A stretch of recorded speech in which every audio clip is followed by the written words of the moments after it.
call me fuego. 93 like me, fire in the sheets, spending summers on the sea. Quedo, she throw away home. Bearfield life on Rodeo. Thank you very much, Toffees. It is a pleasure to be back here for week number 3.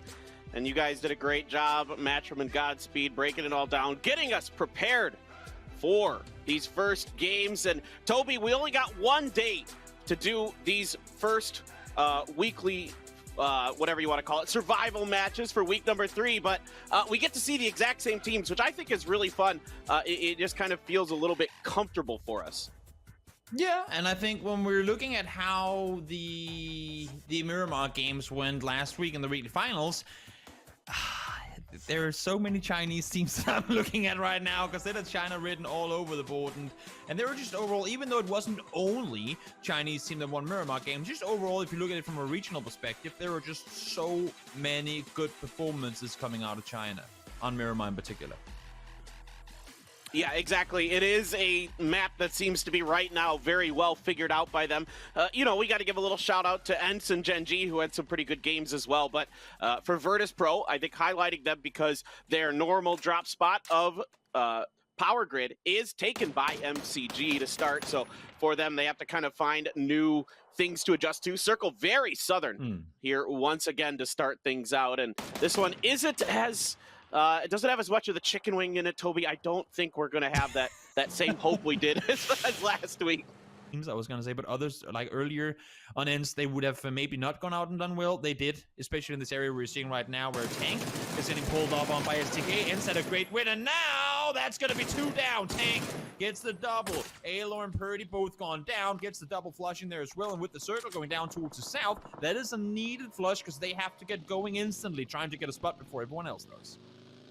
Yeah, one of the funnels to the south of Chumacera is going to be held by MCG, and they find 2 kills because of it. Now Lingdu going to cross right in front of VP, but there's 2 in the car this time around for VP. Hyruzen trying to connect some shots, isn't able to land them. Hyruzen had that insane 1v4 against GEX on Erangel. What a highlight reel moment for him. Now let's move over to GEN.G and TSG. They have to fight this out. Peng has a great angle. They're going to trade out. Peng finds another. On to Loki. Coming up behind him, though, is Inonix, saving GEN.G's bacon. Now there's Volleybear up on the hill. GEN.G scrambling to see if they can get to their fallen teammate. Yeah, TSG in a somewhat slim 2-1-1 split.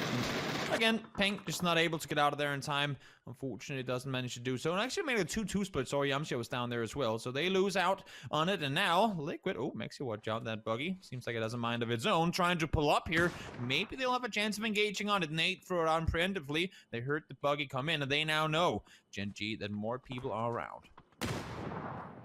Yeah, GEN.G is scrambling to get the reses and buy time to get their team back to full health, but get everything going, and that kill does fall to Mexi. But again, weekly survival, all that matters is that you get the win, so it's okay to let other teams steal those flushes this time around. For GEN.G, no hurry to do anything other than really focus on getting everybody alive, getting everybody full health. They're able to do it. GEX finds forever. Yan Li, though, going to get taken down by Crazy. The rest of GEX trailing pretty far behind this, not really in a position to support him just yet. Forever does end up falling as well for 4 a.m. So kind of an odd situation that these 2 teams find themselves in. It's going to be so incredibly difficult for teams to try and make their way into this circle. A lot of the teams that are going to be funneling down towards the south are going to be in trouble. And if you're Liquid right now, you want to get rid of Luke as fast as you can. Maybe even back off if you realize it won't happen. They just cannot spend time doing this. They had a spot to get circle position. Now multi-circle gaming. They trade other teams that are trying to push into front of them. Yeah, infantry lining up under the hill. That motorcycle almost runs over Zhao Ying. He just barely avoids it. Ling doing a buggy, taking shots from TSG and infantry. MCG fully committing to this particular site. And look at this overview that TSG has. Just raining with that SKS. But Nautica's here as well. Day Trade shows up, and they are coming underneath from the south, and this is an absolute mess. This circle, the horrible shift has sent a lot of teams down into this compound, and it is pretty dicey. And there's even Zenith that's lurking on the bridge, potentially a freak on top, and right now we have a bit of a lull in the battle, but I don't expect that to last too much longer. Everybody want the compound from where they don't have to move. 3 teams sent it forward, and right now infantry are the ones in the better position. That was an 8 thrown forward. Seems to me like no damage will be done, and multi-circle gaming will be out in 16th. Now, as I said before, with this east shift, this next circle should go, I would assume, even further east than where we are right now. And if you look at the south side of the road in the map feed, there is no one down there yet. Teams have simply not been able to wrap all the way around because so many teams have been clustered on the west side of the circle.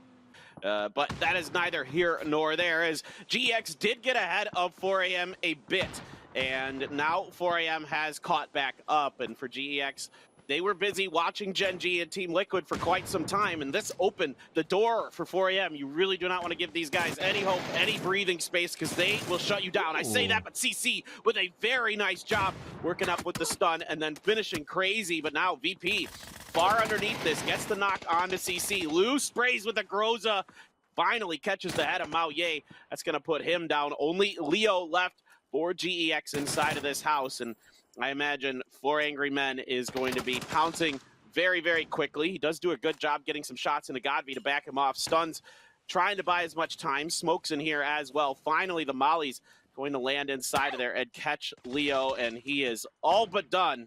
I think that's going to be the end of him here shortly. Indeed, 4AM finishes the job. Yeah, great 2v3 breach from 4AM, unfortunately. As I said, I don't want to say it's for nothing, because there's the wide inching up forward and keeping it alive. Indeed, that's all that ED wants to do for now. Back over to Virtus Pro, has found this compound after not completely finishing off Zenith, though. They don't feel like they could comfortably do that. They have to deal with what's going on inside of this house first. That grenade did not quite do as much damage as Batulans probably would have liked. Here come the reinforcements. Grenade upstairs. No one home for that. They just rush on inside. Iruzen gets the knock here on Anura. It's quick flush as well. Infantry still above, waiting in the wings for whoever wins this fight.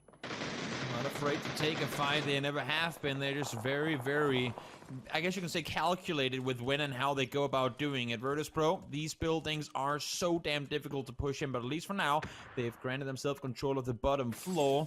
The question is whether they're gonna be willing to push upstairs and up. We've seen so many. If there's a building, we've seen the most 3v1s and whatever, and this would probably be it. Will it be needed for them to push up at all? Let's see, the nade is in. Nope, Puchos does fall down, and I don't see a whole lot of ways he can get back up as he does get flushed in the benefit. So it's just Flash left alive with none of the, well, flashes to his name.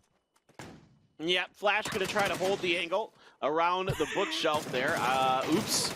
That was, oh, it goes infantry who shot them. Flash gets one, not able to get any others.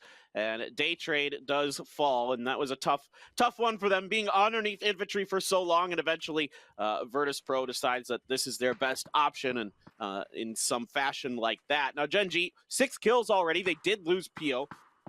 To that, I believe it was from the long-range shooting from Buriram, and then maybe somebody else got the finish.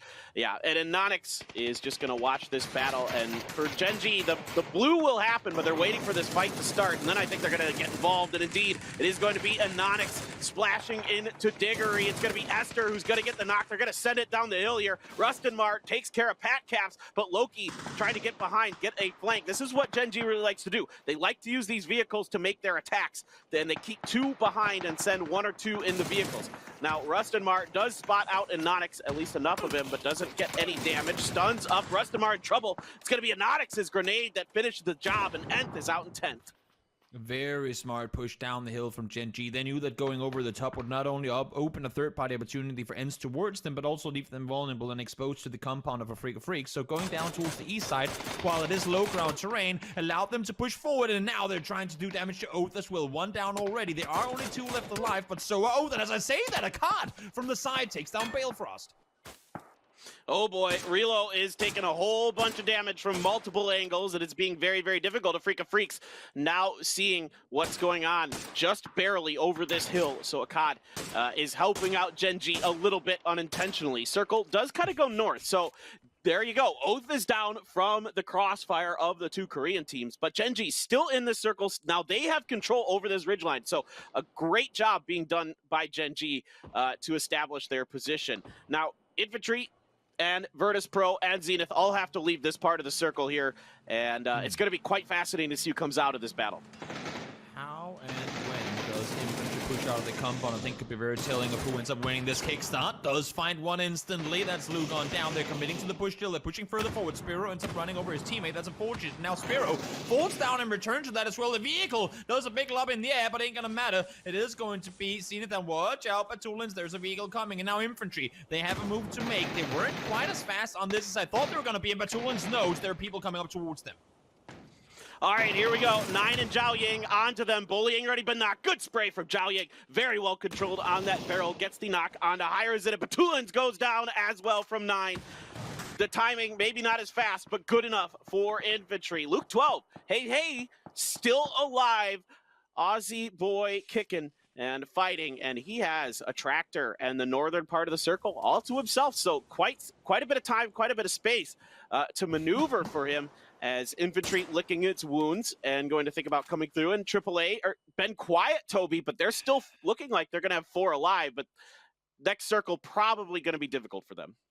In my book, they've been too quiet. Yes, I understand that it's survival week and all that matters is the chicken dinner and you don't want to lose players when you don't have to, but also you're going to reach a point at some point in the game where you have to do something. And staying on the hill without doing anything is not something in my book. They had an opportunity to push down on infantry when they were down here. They didn't, and now infantry gets to hold them out. Now, they might not win this, given that they're 3v3 with a downhill disadvantage, but Attack All Around had a perfect opportunity to push down a third-party infantry while they were taking fight to Virtus Pro. They didn't, and now could come to cost them dearly.